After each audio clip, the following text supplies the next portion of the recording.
Bonjour à tous les fans du Real Madrid et fans de football en général, j'espère que tout le monde va bien. Aujourd'hui, on va parler ensemble et surtout analyser ensemble 5 problèmes que le Real Madrid devra résoudre avant le début de saison, même si en tout cas ça va commencer avec la Liga ce week-end contre Bilbao à l'extérieur. 5 problèmes à résoudre durant la saison pour ne pas se la rendre longue et éprouvante. Déjà qu'elle sera assez longue, intensive et épique, si on peut se la faciliter c'est quand même mieux pour pas souffrir psychologiquement et footballistiquement, on est tous d'accord. Mais surtout c'est plutôt 5 choses aussi à améliorer que le Real Madrid a montré durant cette pré-saison avec du bon et du très mauvais aussi, et forcément plus vite tu résous ces problèmes, plus vite tu te facilites la vie au lieu de te tirer 5 balles dans le pied. Donc on va analyser tout ça et je vous rappelle que si vous êtes fan du Real Madrid, du football espagnol et du football en général, n'hésitez pas à vous abonner car tout le monde est le bienvenu sur cette chaîne YouTube. On a passé les 60 000 abonnés, ça me fait super plaisir. Du coup direction maintenant au prochain palier. Alors les deux premiers points, je vais les fusionner parce qu'en fait ils sont liés l'un à l'autre, tu vois. Le premier point c'est consolider et choisir le système de jeu, donc 4-3-3 ou le 4-3-1-2, du moins le 4-4-2 qu'Ancelotti a testé durant la pré-saison qui est fait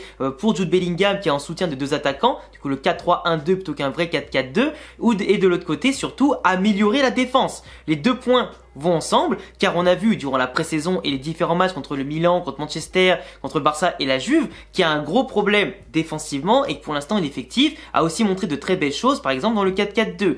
Le système, déjà c'est important de pas forcément en choisir un à 100%, mais il faut adapter ton système en fonction des joueurs qui sont sur le terrain, des joueurs à ta disposition, mais aussi en fonction de l'effectif qu'il y a en face. Tu as deux écoles en général dans le football, tu as les équipes qui vont s'adapter tout le temps en permanence au niveau de leur défense, leur attaque et leur milieu en fonction de qui ils vont jouer et de leur style de jeu et de la confrontation qu'il va y avoir dans le style, ou alors tu as des équipes comme le Barça par exemple qui vont, peu importe l'adversaire etc, jouer uniquement leur propre style. Ça peut marcher dans le cas de la Liga, mais en Ligue des Champions quand tu affrontes des équipes meilleures que toi, qui sont meilleures que toi sur tes points forts et que t'as pas d'autre solution, t'es dans la merde. Et c'est pour ça que du coup le Barça avec l'Europa League et la Ligue des Champions c'est un peu compliqué. Le Real Madrid aujourd'hui a assez de joueurs étoffés dans son effectif aujourd'hui pour justement montrer une polyvalence tactique et de profil qui est extrêmement importante. Du coup, se focaliser, je pense, sur un seul type de schéma tactique, ce serait se tirer une balle dans le pied. À l'époque, on jouait qu'en 4-3-3, aujourd'hui on jouerait qu'en 4-4-2. À un moment donné, il faut savoir aussi utiliser les deux. Tu as des joueurs dans ton effectif qui sont plus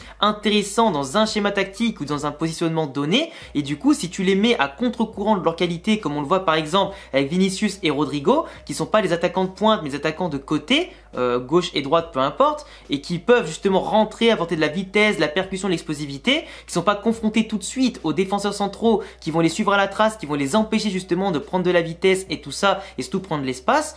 Si tu les mets pas à leur poste, c'est compliqué. Vinicius, dès qu'on le mettait à gauche, dans un 4-3-3 ou autre durant la pré-saison, ça y est, il partait, il faisait la différence. En pointe, c'est plus compliqué. Si t'es pas en phase de contre pour justement profiter de sa vitesse et des espaces, dès qu'il y a un bloc bas et que tu le mets en plus attaquant de pointe, c'est totalement foutu. Enfin, du moins, il a beaucoup moins de chances de s'exprimer. Il perd au moins 40, 50 ou 60% de son potentiel à ce poste-là, dans cette configuration. Après, le 4-4-2 comme le 4-3-3, chaque composition a ses avantages et ses faiblesses. Il faut savoir jouer en fonction des profils que t'as et s'adapter au fur et à mesure.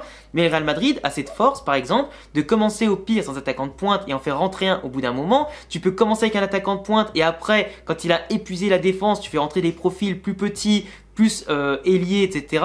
Et au final, tu as pas mal de choix avec des milieux de terrain qui sont puissants, qui sont athlétiques, qui dominent le jeu, parce que le 4-4-2 a montré qu'avec plus de 25 à 35 frappes dans le match, qu'on était capable d'avoir beaucoup d'occasions sans vraiment avoir d'attaquant de pointe, qu'on était capable de dominer globalement le jeu et de l'organiser tranquillement, mais par contre, en défense, on prenait l'eau. Et c'est justement ça aussi le problème, que ce soit 4-3-3 ou 4-4-2, c'est la défense au Real Madrid. Comment tu veux avoir un château fort, extrêmement puissant, imprenable, si déjà dès les fondations, ça s'écroule? Il y a déjà un problème. Et le Real a montré beaucoup de lacunes en défense, notamment durant la pré-saison. 8 buts encaissés en 4 matchs, 2 contre le Milan, 3 contre le Barça, 3 contre la Juve. Et à chaque fois, c'est quasiment les mêmes buts. On se fait perforer dans l'axe sur une balle ou deux. On fait des relances catastrophiques plein axe, alors que pourtant, le danger, il est loin. On fait des passes latérales, mais monstrueusement inutiles, qui nous mettent en danger. Du coup, on est obligé de faire une petite pointe. Mais on n'a pas fait assez fort. Du coup, on est tous désaxés, on est tous mal placés, etc. Et Ancelotti, j'en ai déjà parlé. Je comprends pas qu'avec son expérience de bons joueurs et de grands entraîneurs dans les différents championnats européens, qu'il n'arrive pas à cadrer et surtout mieux quadriller le terrain avec le Real Madrid en défense. Tu sais depuis des années que le Real en défense, ça a une capacité à se foutre dans la merde tout seul, à paniquer pour rien et surtout à ne jamais être dans les bonnes lignes de passe pour intercepter les ballons, pour faire un bon pressing dans nos 25-30 derniers mètres et surtout ça a un gros problème de mise en situation. Comment on peut se retrouver avec des attaquants qui sont en surnombre par rapport à nous, mais dans l'axe ou sur les côtés. Les mecs peuvent faire des 1-2 ou limite des passes à 10 dans nos 25 derniers mètres et c'est pas normal.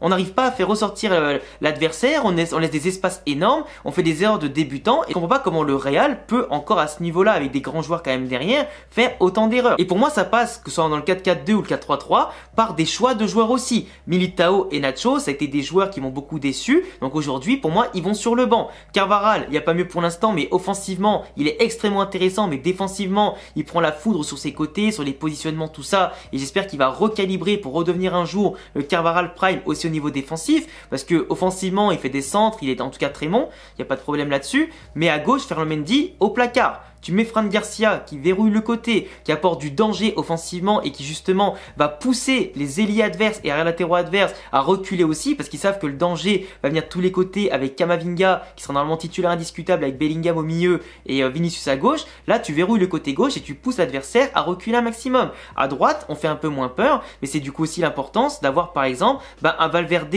au milieu de terrain du côté de Carvajal pour l'aider à défendre, pour bétonner ce côté avec des mecs qui vont courir et aller au charbon. Là où un 4-3-3, si t'as déjà Bellingham, Camavinga titulaire, globalement tu sais qu'il y aura sûrement Modric ou Kroos qui vont jouer ici, mais du coup tu peux te priver d'un profil qui va être assez défensif pour combler les lacunes de Carvajal par exemple. En plus Valverde est capable d'attaquer, du coup ça peut vraiment compléter un côté avec quelques lacunes qui pour l'instant nous fait quand même pas mal boire la table. Rudiger dans l'axe à la place de Militao pour apporter du béton, pour apporter des balles longues, apporter plus de polyvalence tactique, verticalité dans ses balles, dans ses frappes aussi qui sont lointaines et qui sont très puissantes, quelqu'un qui intercepte bien, qui va au charbon, qui pousse l'adversaire aussi à reculer, qui permet en tout cas d'avoir une base défensive avec Alaba qui est vicelarde et intéressante, là où avec Militao des fois c'est encore un peu fébrile tu vois. Donc, du coup le 4-3-3 ou 4-4-2, peu importe lequel tu me choisis, mais il faut que ce soit adéquat avec les profils que l'on utilise. Pas utiliser les joueurs à contre-courant. Chacun joue à son poste et suivant les schémas tactiques et la situation, tu fais rentrer tel profil et tel profil. Même si les joueurs peuvent s'adapter, c'est quand même mieux de jouer avec les mecs les plus adaptés à tel rôle, tu vois. Et surtout les plus complémentaires avec ceux qui sont devant, derrière ou à côté d'eux. On n'est pas sur FIFA Ultimate Team, il faut quand même réfléchir à une concordance dans tes compositions et pas faire les compositions à l'aveugle pour aligner les grands noms finalement qui des fois contre un bloc bas n'auront pas tous la solution, contre un bloc haut peut-être que ne sont pas tous rapides ou pas assez athlétiques pour répondre aux défis physiques de l'adversaire.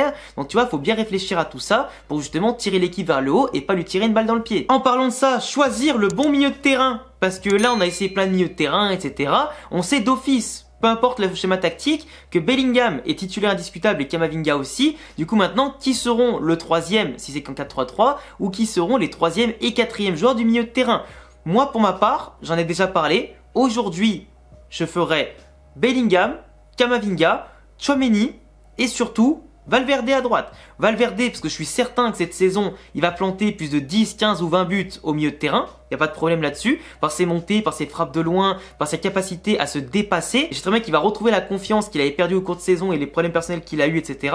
Je suis persuadé aussi que aujourd'hui on ne doit plus jouer sans un vrai numéro 6. Donc sans Tchouaméni, c'est pas possible. Soit tu mets Camavinga si tu mets pas Tchouaméni, mais tu me mets pas Kroos ou tu mets pas Modric. Tu me mets Tchouaméni. Tchouaméni, c'est l'avenir du club, c'est l'avenir de l'équipe de France avec Camavinga. Donc si tu me mets Camavinga et Tchouaméni titulaires ensemble, on l'a vu que ça fonctionnait bien durant la pré-saison. Parce que quand l'un montait justement, quand Tchouaméni interceptait, qui montait un petit peu pour casser des lignes, apporter une petite passe chirurgicale devant, Camavinga des fois venait compenser s'il était du coup revenu défendre, etc. Et l'aider justement Tchouaméni à se projeter. Parce que les deux sont assez complémentaires. Tchouaméni à l'époque était pas assez un leader, ne se projetait pas assez, ne prenait pas assez de responsabilités. Là on l'a vu cet été, il est capable de monter un peu plus, d'apporter plus de danger, de tirer de loin, prendre sa chance. Donc Camavinga et lui, ensemble, ça t'assure d'avoir un numéro 6, peu importe le domaine du jeu et le plan de jeu en tout cas, et le plan de chaque action, soit en phase offensive ou défensive, et surtout tu as une activité athlétique, Valverde, Camavinga, Tchouaméni, et aussi technique que j'ai pas besoin normalement de te présenter. Kroos et Modric, forcément qu'ils auront un rôle pour leur dernière saison au Real Madrid et globalement dans le football mondial, mais ces deux-là sont sur la pente descendante.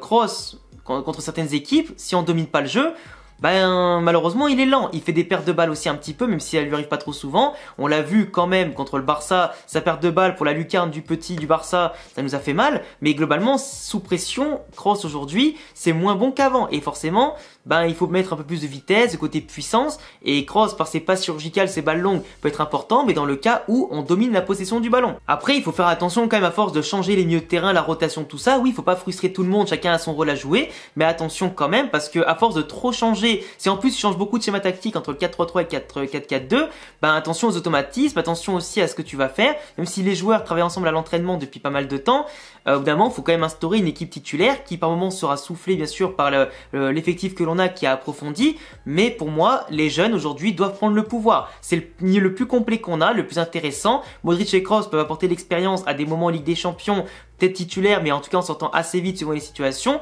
ou alors en sortie de banc. Mais aujourd'hui, moi, le mieux titulaire, je l'ai. C'est le mieux pour compenser nos défenses et aussi pour compenser offensivement les manquements qu'on peut avoir. Avec des profils qui tirent de loin, qui boostent, qui vont à l'impact, qui récupèrent, qui font un peu tout. On a 4 milieux de terrain gigantesques en termes de tous les levels de capacité de compétences possibles. Faut pas s'en priver. Quatrième point intéressant, c'est Vinicius est trop seul pour faire la différence devant. Il nous faut un numéro 9. Ramène-moi Mbappé, qui tu veux, mais il faut un grand buteur devant. Vinicius est vraiment le seul dans l'effectif aujourd'hui, en termes offensifs, qui est capable de faire la différence en tout temps. Le mec, t'as l'impression, je vous jure, quand je le regarde jouer aujourd'hui, il a tellement une confiance, une sérénité, il a tellement travaillé dur pour atteindre un niveau stratosphérique que dès qu'il veut accélérer, dès qu'il veut dribbler, qu'il veut foncer pour aller marquer, il y a toujours une occasion grâce à lui. Et aujourd'hui, le danger ne peut pas venir que de lui. Il a beaucoup aidé, même en l'absence de Benzema cette année. T'avais Rodrigo des fois qui était là, qui marquait des buts, tout ça. Mais Rodrigo, pour l'instant, son après-saison était pas folle. Vinicius était au top du top, mais le danger ne peut pas venir que de lui. Car le jour où le danger de lui sera inexistant parce qu'il sera pris au piège dans la défense de l'adversaire, qui sera bien pris en tout temps et qui sera isolé, on ne pourra plus rien faire. Et j'ai pas envie qu'on ait un effectif aujourd'hui qui soit limité qu'à Vinicius. Donc il nous faut, au-delà du schéma tactique, une défense plus solide, etc., des joueurs aussi qui, dans l'animation offensive, peut lui prêter main forte. Avec un Bellingham qui viendra lui prêter main forte au niveau de l'animation offensive, avec Valverde qui se projette, avec Camavinga aussi, s'il voit que Vinicius est trop bouché, mais qu'il lui apporte aussi toute sa puissance, qu'il lui apporte son soutien sur les 1-2, Fran Garcia sur les débordements, qu'on ne joue pas uniquement que sur Vinicius. Mais qu'on ait un numéro 9 ou pas, il faut diversifier les schémas de passe et aussi par là où vont passer les attaques. Si on joue uniquement qu'à gauche, comme on le fait trop souvent, l'adversaire sait comment nous contrer. Si on varie le jeu en jouant un coup à droite, un coup à gauche ou pourquoi pas 2 coups à droite d'affilée, quitte à frustrer un peu Vinicius, mais au moins qu'il surprenne l'adversaire, qu'il parte d'un peu plus loin, qu'il multiplie les appels jusqu'au moment où il sera servi pour faire la différence, en se faisant oublier un petit peu et pas en étant toujours exposé aux attaques et aux choix de l'attaque du Real Madrid. Et aujourd'hui, même si tu as un numéro 9, il va falloir que le jeu soit diversifié par des jeux en pivot, par des courses, par une capacité à maintenir le ballon, de libérer les espaces, que le Real Madrid soit fluide et pas concentré sur 1 ou 2 personnes. Si le danger vient de partout, par des frappes de loin, si le danger vient aussi sur les coups de pied arrêtés, si le danger vient avec des milieux de terrain qui dépassent leur fonction, mais je peux vous assurer les gars qu'on va être une usine à but. On est déjà actuellement très fort en possession, etc. Si on solidifie l'équipe et qu'en plus on se met avec tout le monde à être en tout cas dans le meilleur de sa forme offensivement parlant, mais on peut être une machine à marquer des buts. Encore plus maintenant avec des latéraux comme Fran Garcia qui peuvent apporter du danger sur les centres, avec de la présence devant, on sera tueur. Donc résoudre le problème de Vinicius qui est le seul élément offensif le plus percutant du monde, ce sera pas mal. Et pour terminer, il faut compter sur la rotation. Parce que je pense que certains joueurs seront vraiment dans le 11 type, etc. Ancelotti aura son ossature, mais il devra puiser les ressources dans tout ce qu'on a dans l'effectif et de meilleur pour créer pourquoi pas une sorte d'équipe B comme on avait à l'époque en 2017. On a la capacité aujourd'hui dans l'effectif d'avoir ce qu'il faut. Et imaginez qu'Mbappé vient, c'est encore pire. Offensivement, défensivement et au milieu de terrain, on a tout ce qu'il faut pour faire tourner, gérer en fonction de l'adversaire, faire des changements pour opposer tout le monde avant les gros matchs de Ligue des Champions ou les gros matchs de Liga qui aura en fin de semaine ou au milieu de semaine. On a tout ce qu'il faut. Maintenant, t'as Rossellou, t'as Arda Güler, t'as Brahim Diaz, t'as pas mal de monde qui sont arrivés, t'as perdu Mariano et Hazard qui te servaient à rien, t'as enlevé des mecs qui servaient à rien en défense, au milieu de terrain et tout ça. Là, tout le monde va être au top après une bonne pré-saison. Sauf Arda Güler qui va revenir de blessure bientôt, on l'espère, et Ceballos. Mais globalement, tout le monde est carré, tout le monde est au top. Donc si tu me fais tourner tout ça, on va créer un effectif de zinzin. Et après tout, gagner sur tous les tableaux, comme n'importe quelle grande équipe, ça passe par la rotation et concerner tout le monde. Tu concernes tout le monde, t'envoies un bon signal à la concurrence et globalement au groupe. La concurrence tire tout le monde vers le haut. Et globalement, si tout le monde est tiré vers le haut et tout le monde concentré à chaque fois, même si t'en as quelques-uns qui baissent un peu le level, t'en as d'autres qui prennent le relais, ça se voit pas la différence. En plus, on a une diversité tactique qui peut être intéressante aussi. Donc on a tout ce qu'il faut pour plaire entre guillemets, tout ce qu'il faut pour gagner. Maintenant, c'est à Ancelotti et les joueurs de cuisiner la bonne recette vers le succès. Sur cette bonne parole, je vous laisse du coup avec cette vidéo là. Je vous laisserai me dire en commentaire ce que vous avez pensé des 5 problèmes à résoudre en tout cas pour le Real Madrid cette saison 2023-2024. Abonnez-vous, cochez la cloche et laissez-moi un gros pouce bleu, ça me fera super plaisir et à bientôt pour une prochaine vidéo. Ciao.